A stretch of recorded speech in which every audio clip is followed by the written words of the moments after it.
Thank you all for being here. I'm really excited for today's webinar and to talk about the strategic plan and where we're heading in the next 3 to 5 years for the organization. But before we do, I just want to take a moment and pause and remind us all of why we're all here today, right? As Adventure Cycling, we're a 501c3 nonprofit, the world's largest nonprofit dedicated to bike travel. And our mission is to inspire, empower, and connect people to travel by bike. And we do this because we believe everyone should have the opportunity to experience the joy of bike travel. And how we do this is through our work and our programming. And we have several areas of programming in our organization. We have a bucket of programming that helps people discover bike travel to begin with. And we do this through workshops, through our short routes work, through outreach, and also through our Adventure Grants program. We also help people plan their trips with over 50,000 miles of curated routes. So we have a large collection of ways that you can plan a bike travel adventure, as well as lots of resources to go along with that, whether it's how-to videos or other things in our digital resource library. We also facilitate bike travel through helping people just get out and ride, whether it's with educational trips, community rides, guided tours, and our leader training. At the end of the day, we just want people to get out there on those bikes and go and see the world. And last, our work also focuses on supporting the efforts of other organizations in the industry and partners through advocacy projects, the USBRS, our Adventure Council, and other partnerships with organizations just to facilitate bike travel in any way that we can. So why do we do all of this? Because, well, and hopefully some of these reasons resonate with those of you on the call today, but we believe bike travel matters. And it matters because it provides connections between people and place and bringing communities together. We believe bike travel matters because it benefits our local economies with the services and small businesses that we support in those towns that our routes and our tours go through. We believe bike travel matters because as one of the original forms of alternative transportation, and we see the benefit that it brings to our environment to travel via 2 wheels versus 4. And we believe bike travel matters because of the mental and physical health benefits that you receive. So whether you're setting a challenge to a personal physical challenge, or whether you just need a way to unplug, we see bike travel as the way for us to achieve that. And none of this work would be possible without those of you on the call today. So I just want to start by saying thank you. Thank you for those of you who have used your voice to help us support advocacy and policy projects. Thank you for those of you who have spent your time or shared your expertise, either as volunteers or just by bringing others along on the trip with you. And thank you for those who support our work annually. We could not do this without you, and your support powers our programming to further the mission. And we're so glad you're here today. So I'm excited to talk about our strategic plan. But before I get into some of the details, I'd like to introduce Joyce Casey. As just mentioned, Joyce is a longtime board member, past board president, and she's going to talk a little bit about kind of how we got here and some of the background behind the plan. So Joyce, I'll pass it to you. Yeah, thank you. Hello to everyone. I'm really excited to be here today to talk with you about our new strategic plan and hear what your thoughts and questions are about it as well. So with that, just a little bit of nitty-gritty. Like most organizations, Adventure Cycling has a regular cycle of doing strategic planning, and we do that on a 5-year cycle, more or less. And so this new strategic plan was part of that process. And of course, we started with the previous strategic plan because that's been our foundation for the last several years. And before diving into the details of it, we kind of stepped back and asked ourselves some kind of existential questions. You know, why does adventure cycling matter? What would a world without adventure cycling look like? And you know, that may sound a little bit crazy, but I mean, it's before you're going to plan, it's really important to figure out, you know, why do we do this? Why are we here? And I actually think that the background that Jen just laid out really answers that question pretty well. So we answered those questions as well for ourselves as a board on behalf of you, the membership, and thought about, given that, what do we want to see in 20 years? And then rolled it back a little bit to shorter term goals for the next 5 to 7 years. With that, we took input from staff. We had conversations with members, with others in the bicycle industry, and developed the plan, which is a fairly broad brush. It's a strategic plan. It's not a detailed plan. And so we took the strategic plan, and then it's the role of the staff to develop annual implementation plans. So why is this plan important? And you know, why does it matter? I don't think it's a surprise to anyone that there's been a lot of changes in the world in the last couple of years, and part of the job of adventure cycling is to roll with those changes and maintain and grow a strong organization that supports bicycle travel in the world, you know, as it exists. And so that was a really important part of this plan, is to think about meeting people where they are, and you know, kind of meeting the world, as it were, you know, where it is today, right? And not trying to make a bad fit between what we might want things to look like with what they actually do look like. And you can think about things like you know, safety conditions, or the ability of people to have time to travel, you know, those sorts of things. We also are very aware that one of the changes that's happening specifically around adventure cycling is that as time goes on, our membership has been getting older. And there's nothing wrong with getting older. I'm getting older myself, but that's not the way to sustain an organization for its next 50 years, right? So we need younger members to sustain and grow the organization. And so I'm excited about this plan because it draws on our strengths, it draws on our backgrounds to build for the future. So we're going to continue to develop routes. That's always been one of our huge strengths.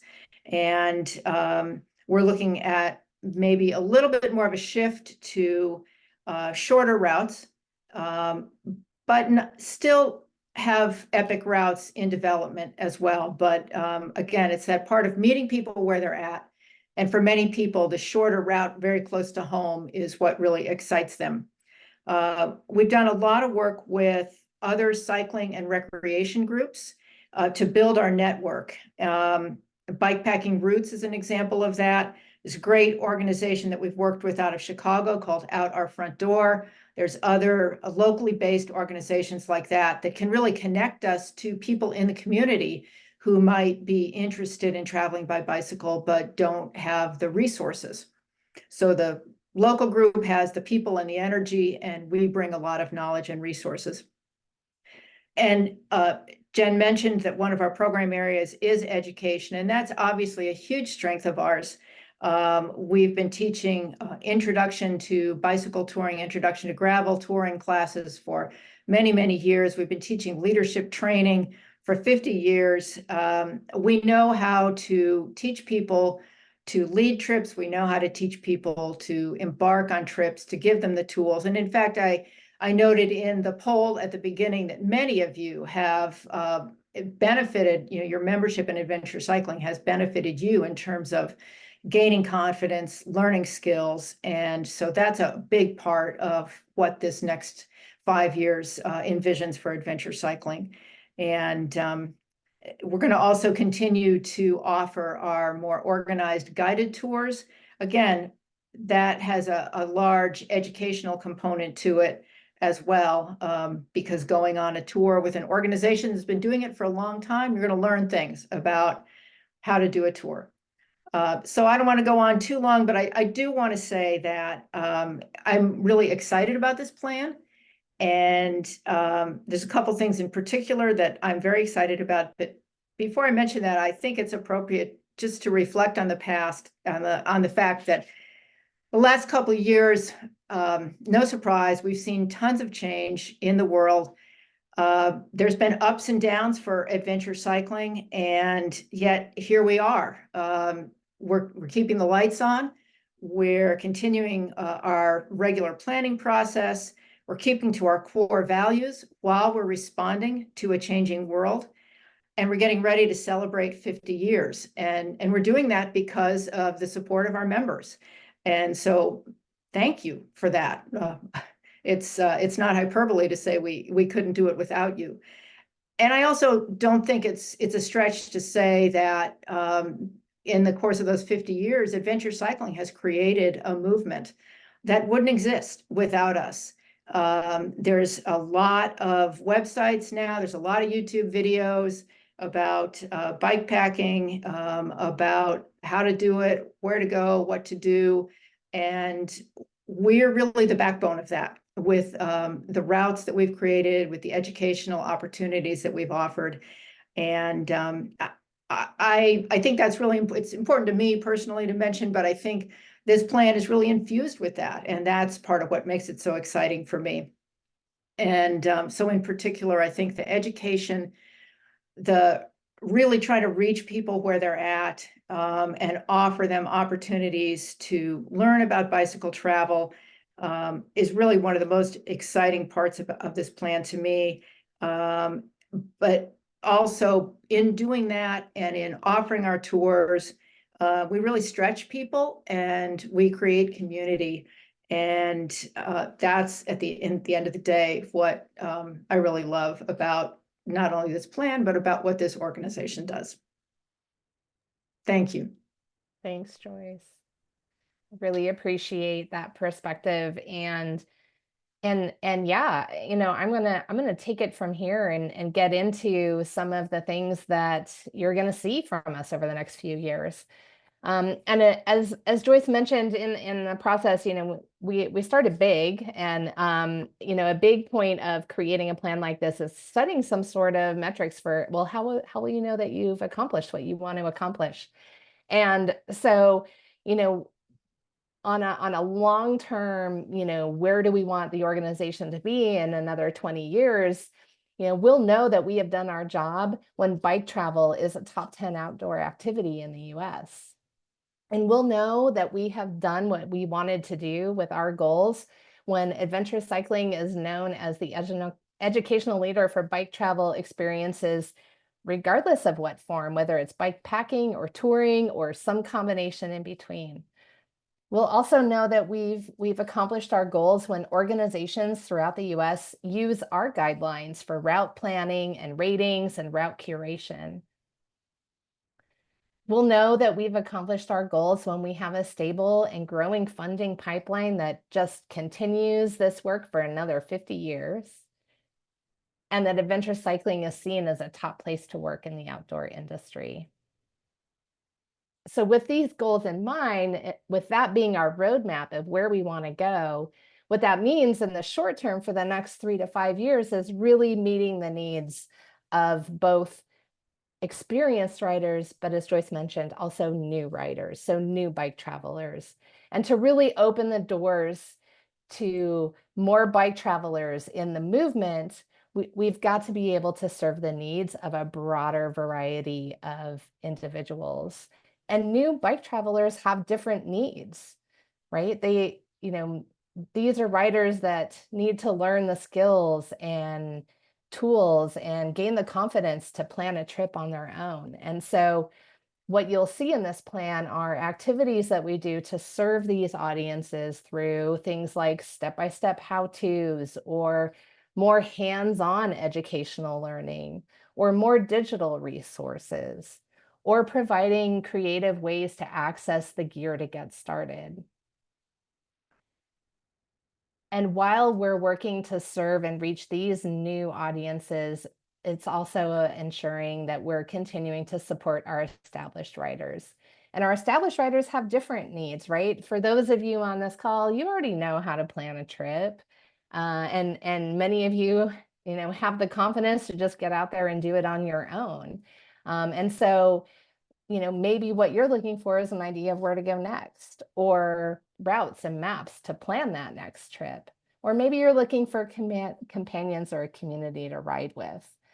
So we recognize that our community has different needs. And over the next 3 years, we're going to ensure that we're creating pathways for cyclists of all backgrounds to be able to explore and connect with their surroundings, and providing programs so that those different cyclists can really gain the skills and knowledge and confidence to experience the joy of bike travel. And so before I hand it over to Jeffrey to talk in more detail about the program work that we're planning, I also just wanted to pause and say, as Joyce mentioned, there has been a lot of change in the world around us. Technology continues to change at a crazy pace.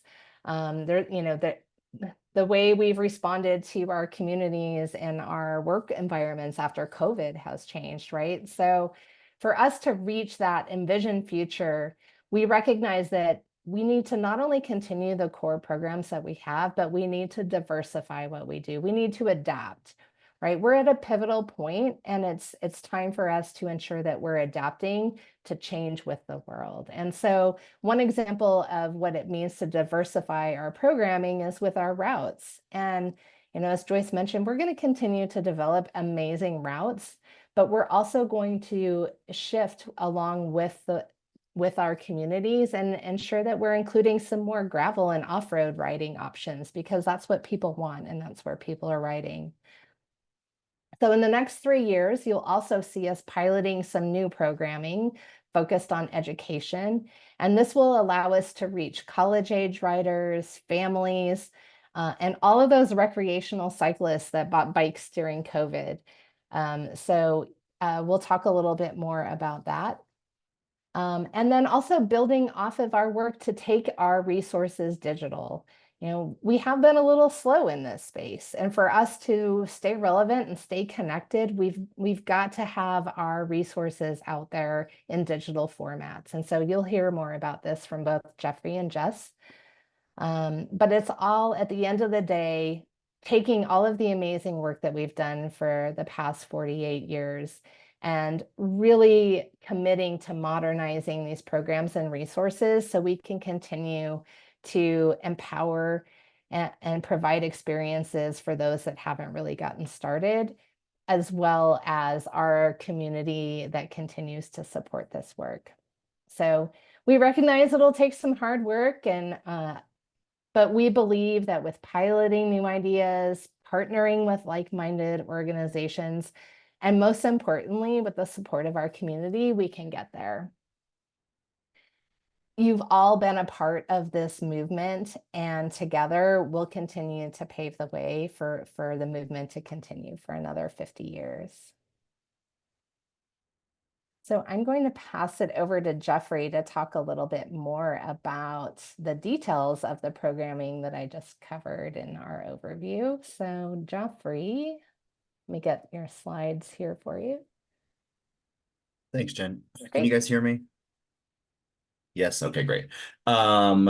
Thank you all for being here. Pleasure to be here with you all. Really excited to share the details of this plan. I'm going to take a quick second. Last webinar, I went a little bit long, so I'm going to try to be brief, but take a quick second to just take a step back and even describe to you all what exactly programming at Adventure Cycling means, because we have reorganized sort of how we reorganize the structure of our organization. So within programming, there are 3 main areas that I'll talk about. Starting with routes, so that there's an acronym that we use. Routes, discovery, and experience is our IDE, roughly ride, for a shorthand, but there is routes, which is our foundation, our bread and butter of what we've always done. I'll talk to you more about that.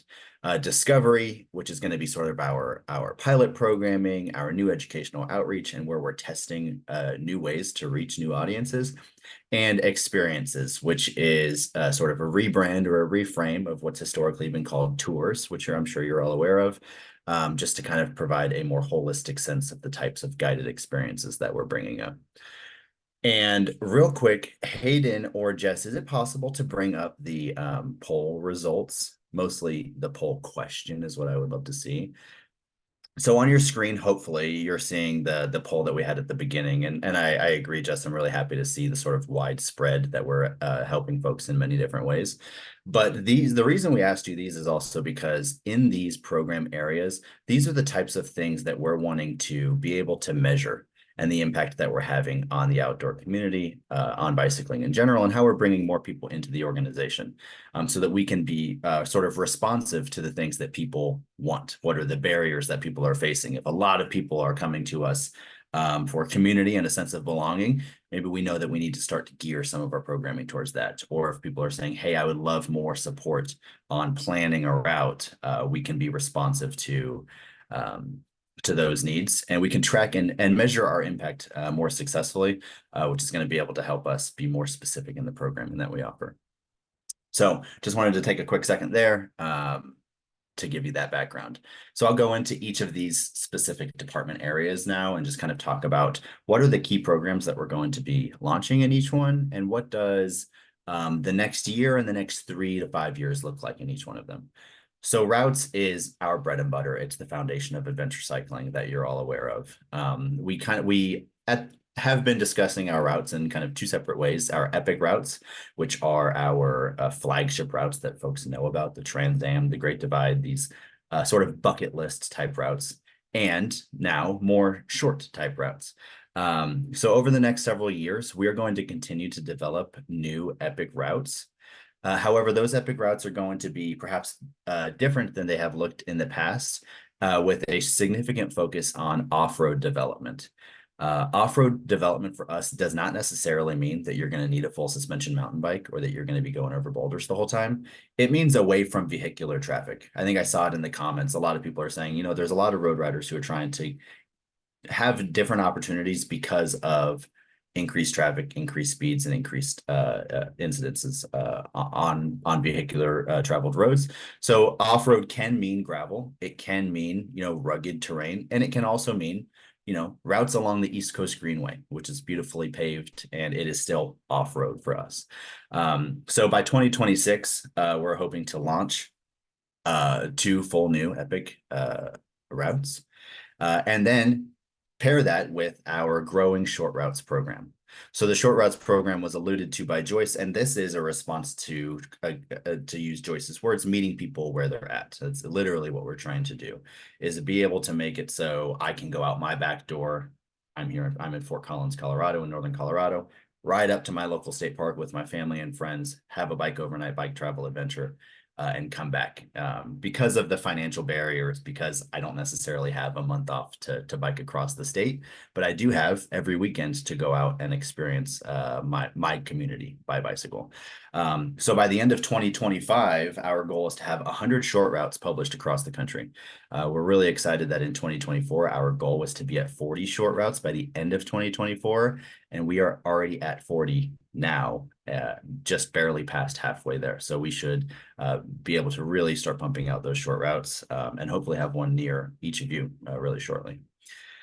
Speaking of digitization, trying to focus on an increased or an improved digital navigation experience for our riders by partnering with a Ride with GPS, I'll say it. So we have an agreement in development with Ride with GPS as a way to develop or to deliver our routes digitally on their program, because of the high quality of user experience, and because a lot of our I'm seeing a comment already, fist bump for GPS. A lot of our members are already big fans, so it's a really a strong partnership. All of our short routes are already delivered there, so let's make it all on Ride with GPS so that we can really make sure that we're reaching new people as well.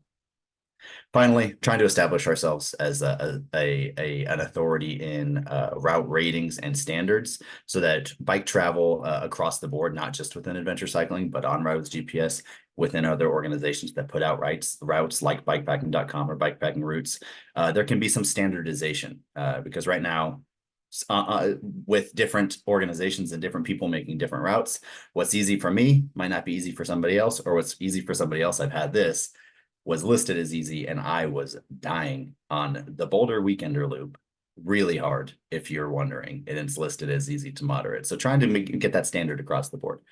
Jen, could you go to the next slide, please?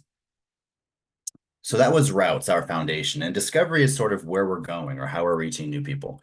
So I'm going to start with adventure grants, and I know I can be long-winded, so I'm going to try to power through this. Adventure grants is kind of where we've been in trying to outreach to new folks. It was our first foray into new programming, and it's been direct financial support for local nonprofit organizations supporting bike travel overnights. And we're going to continue to do that because there are, numerous organizations doing great work in their local communities. But at the same time, we Adventure Cycling wants to be delivering those programs as well. So that's where we go to the first bubble, the Adventure Rides Workshops. The Adventure Rides Workshops is a program that we're piloting this year in 5 cities across the country. 5 instances of it in 4 cities, twice in Denver. Where we are trying to lower the barrier of what an intro experience looks like, trying to make it less time intensive, less financially intensive, and ending it in a bike overnight. I'll dig into that in just a bit more. And again, just to reiterate, one thing that Joyce said is kind of meeting people where they're at and understanding people where they're at. We're beginning to stand up these adventure councils, which represent bike travelers in different geographic areas, knowing that we can't know everything. I'm here in Fort Collins. I can't know what the needs are necessarily in Dallas, Texas. So having folks on the ground there who can help us provide, relevant and responsive programming in those areas is really going to help us make sure that we aren't just assuming or providing programming that isn't relevant to the area.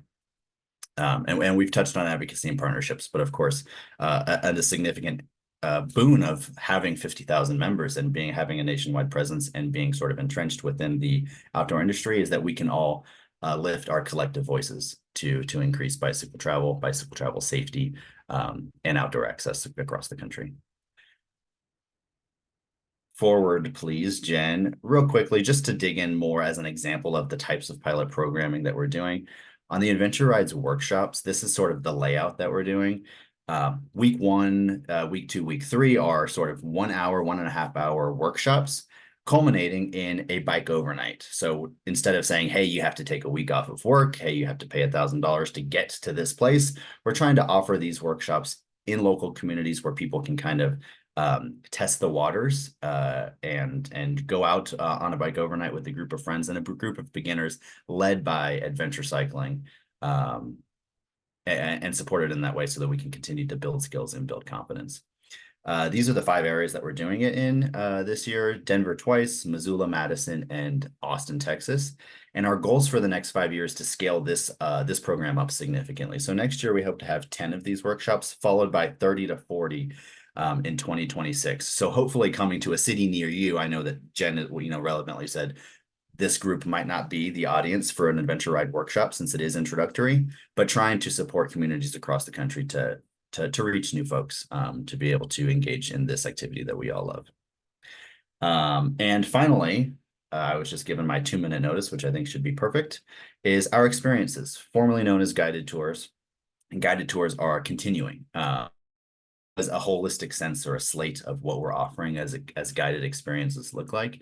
Those look like continuing guided tours, which are, long weekend tours all the way to the Trans Am, full epic across the country tours guided by Adventure Cycling, where folks can have that sort of that backbone confidence or that backboard to know that those logistics and that safety is going to be taken care of.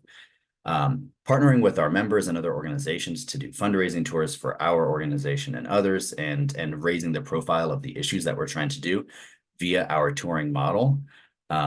And another area that we're trying to grow is similar to the adventure workshops, adventure camp type models, where it isn't necessarily long distance travel, where it isn't necessarily, many weeks on end, and trying to provide a more holistic sense of different types of experiences for people to participate in. We're going to continue to train leaders to continue to spread the word of bicycle travel across the country. And finally, these are partnerships are woven throughout everything that we're doing in our programming. So I touched on all of these things, but a key thing with adventure cycling is remaining close to our partners, both the small local nonprofits who are delivering small mini grant projects like a one-night bike overnight, to our national partners like Rails to Trails, the East Coast Greenway, and more to move all the way up to federal legislation. Finally, if you would like to learn more, last slide from Jeffrey, you can check out this blog post on our website, which is the full strategic plan. It's called Charting a Course for the Future of Bike Travel. It is now linked in the comment section here, and it'll give you sort of more specific details. What does this year's goals look like, and what does 3 to 5 years look like in these things? And you can always reach out to us with any specific questions that you have. Thank you all.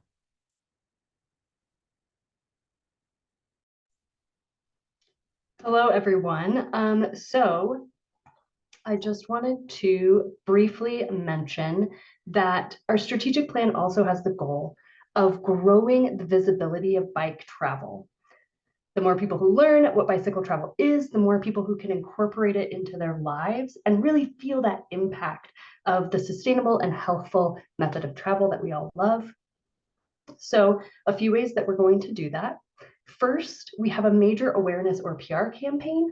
We're going to bring together all the research about how outdoor activities impact our climate, our health, our local economies.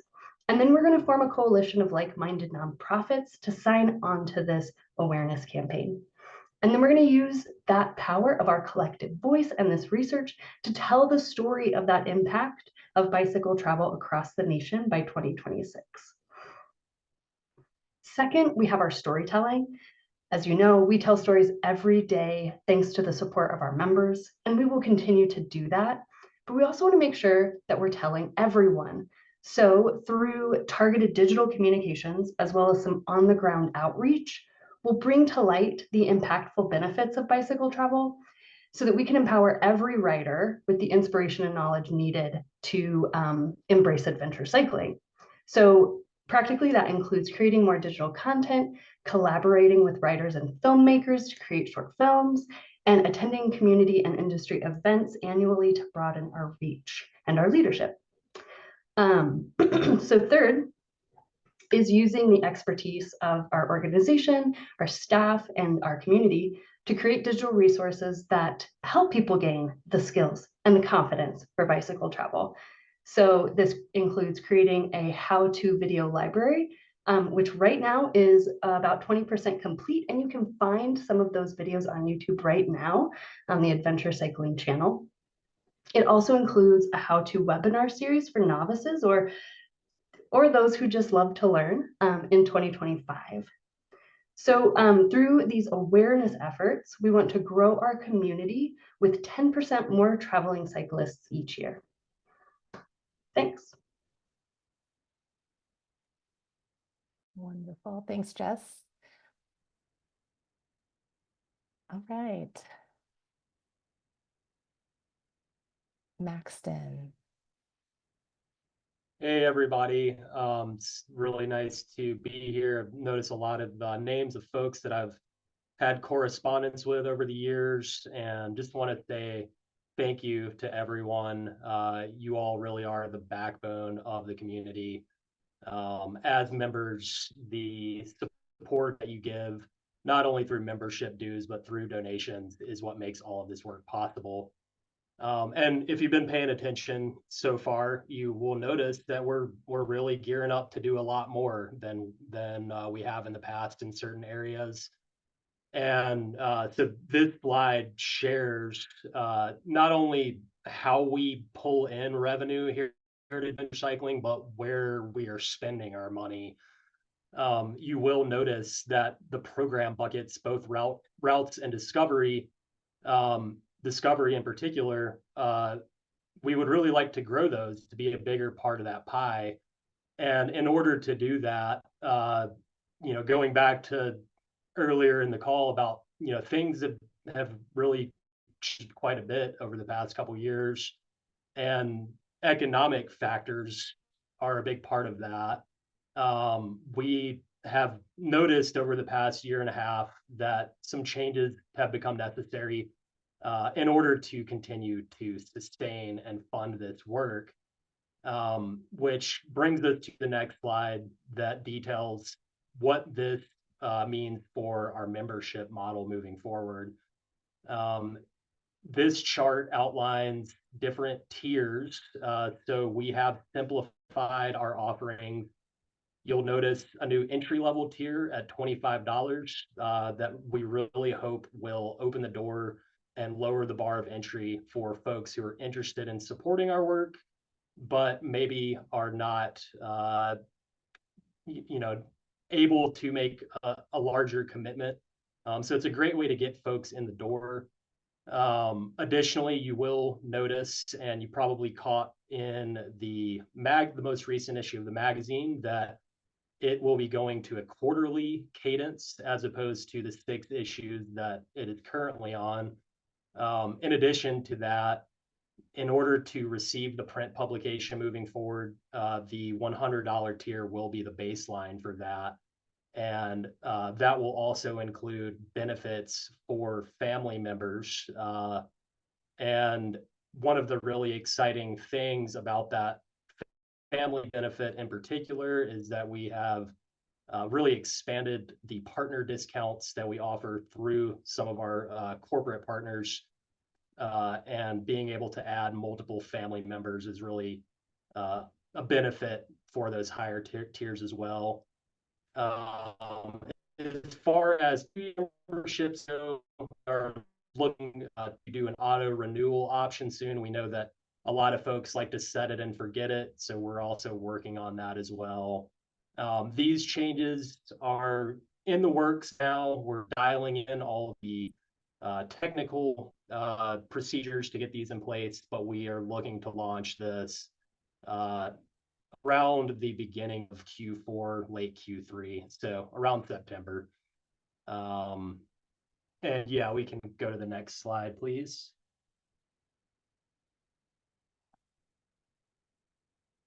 So yeah, the digital only option, as I mentioned, with economic factors over the past couple of years, rising inflation, it's gotten really expensive to publish, print, and fulfill the magazine, around $1 million per year. And with the new digital option, it allows more of the membership dues to go to fund the work that we've outlined in this webinar and really give us the support that we need to execute on our new strategic plan. Not only that, it does reduce our carbon footprint. Cycling is inherently an activity that contributes to the greater good as far as just cutting emissions. And so having that as an option, we've heard from a lot of people, is really important to have the capability to opt out of that print magazine. That being said, we understand that so many of you consider the magazine to be a top benefit, which is why we are still continuing to produce it at those higher level tiers. We are working on some new digital navigation benefits. Those are still in the works, but we will announce those once we are a little further along in some of our partnerships. Obviously, digital maps have become huge over the last 5 years. We've really seen digital map sales outpacing paper map growth. And then lastly, as I mentioned, we've really worked to expand our corporate partner discounts. And the one that, if you're not familiar with Expert Voice, it's a really awesome platform where once you have an account, you will have access to hundreds of brands and get massive discount. So really great way to gear up for a trip. And I think that's all for that slide. And so how can you help us? Well, continuing your membership. We so value your continued support, and we really hope to have you along for the ride as we continue in this new model. Secondly, donating is huge for us. I'll actually drop a link in the chat for those who would like to support our work. Making an annual donation is absolutely crucial to supporting us as we expand the impact of our mission. And then some of the fun ways that you can support are by submitting a short route. You know, these are community gathered ideas, and they are available for free on the website. So we really look to you all to help brainstorm and submit those. Volunteering, you know, we've got the 50th anniversary coming up, and the festivities that will go along with that are going to need the support from the community. So we are sending out a survey here in a little bit, and you can indicate your willingness to volunteer there. And also we do use volunteers for other things. So if you want to help make some phone calls for a fundraiser, we will absolutely utilize you for that. Sign up for a tour. You know, we've got so many awesome tours out there. A great way to meet like-minded people and just see some really amazing areas. And then lastly, advocate for safety and policy initiatives. Our voice as a community holds a lot of weight, and you know, identifying opportunities for us, sending them in, and then, you know, rallying your friends and other community members to really advocate for a world that's more appealing and safer for those out there traveling by bike. That's all I have. I just want to reiterate again how grateful we are to all of you, and really look forward to speaking with you. If you want to send questions my way, happy to answer. Thank you.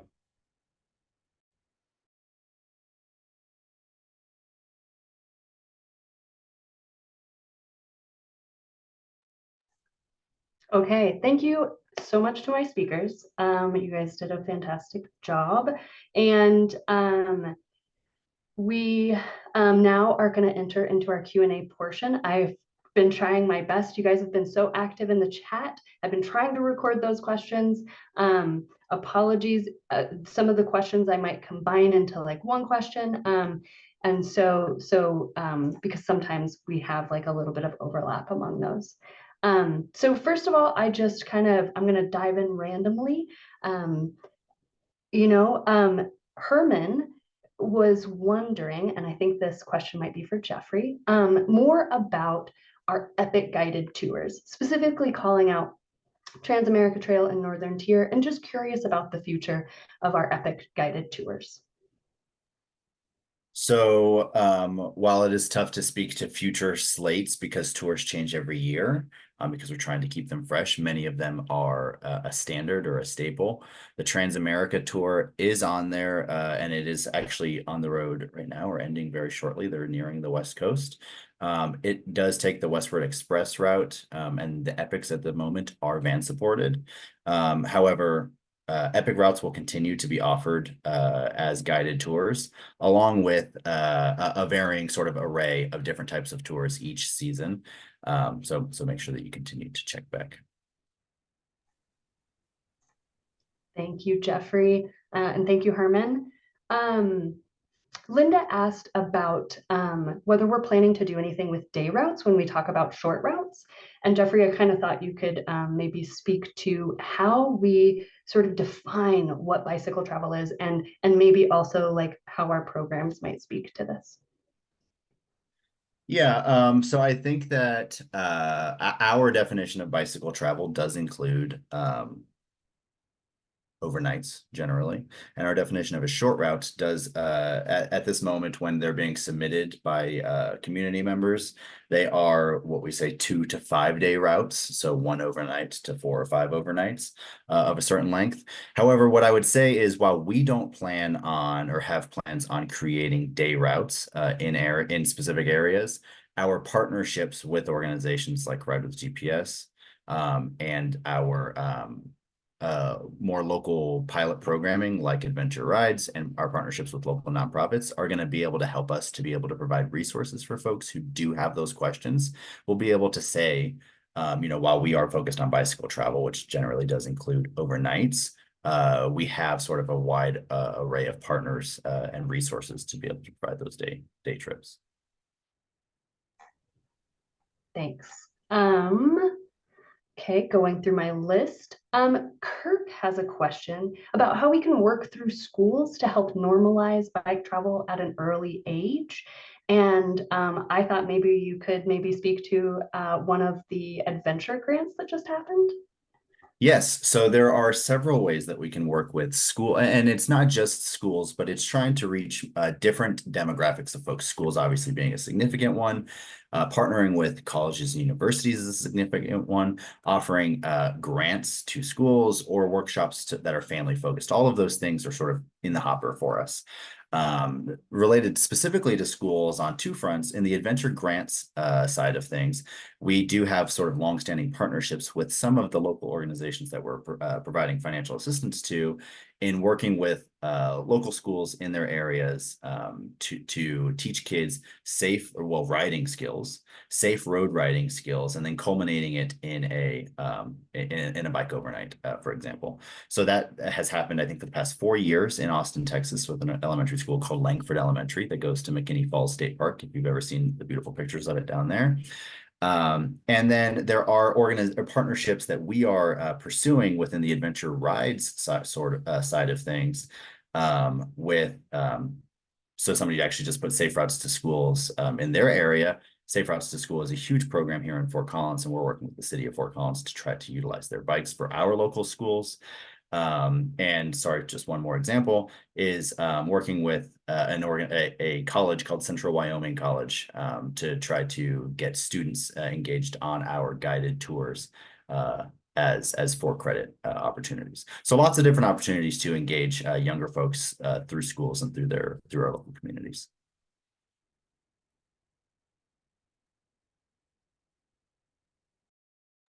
You are muted, Jess. Sorry, I thought I took care of that. Thank you, Jeffrey. So Ken had a question that I thought maybe I could speak to, which is, I wondered if ACA could expand the forum interface to include blogs, perhaps for a fee or a minimum donation.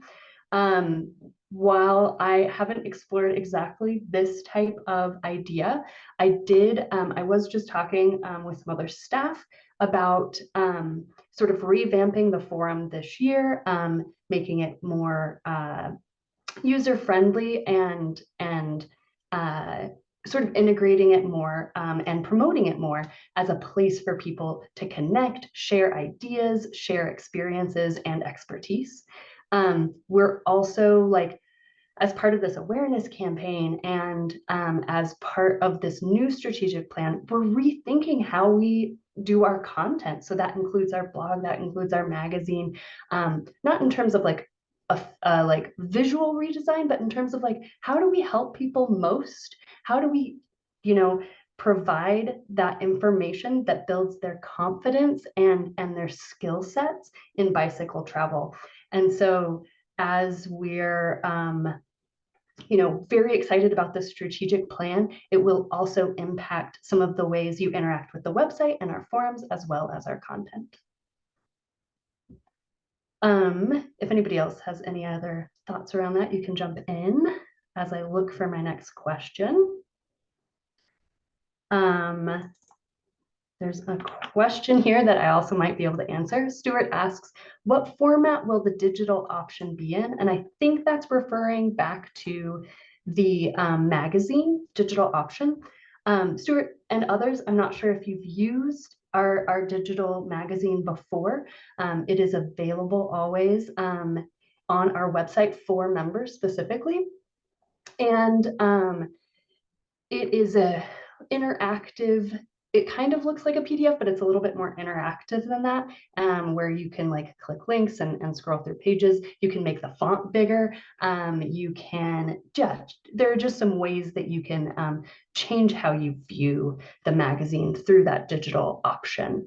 And Maxton and I are working on how do we get this digital option in front of our members as we're changing some of these membership tiers and things like that. So more to come on that digital option.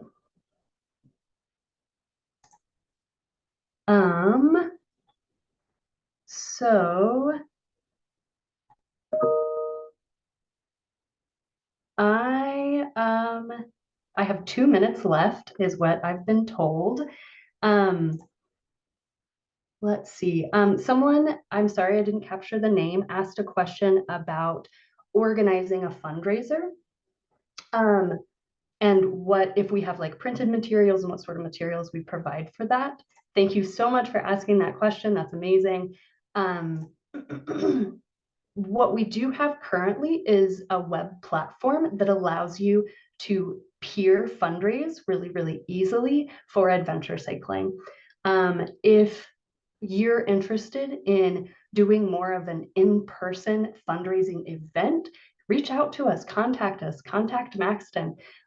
We can help get that started, and we're all excited about people who want to help the organization through their funds, their expertise, their community building, and a myriad of other ways. So yeah, and I'll hop in real quick and say that I did just drop a link in the chat. If you'd like to do peer-to-peer fundraising, we will see that and get in touch with you to support in whatever way that we can. Thank you.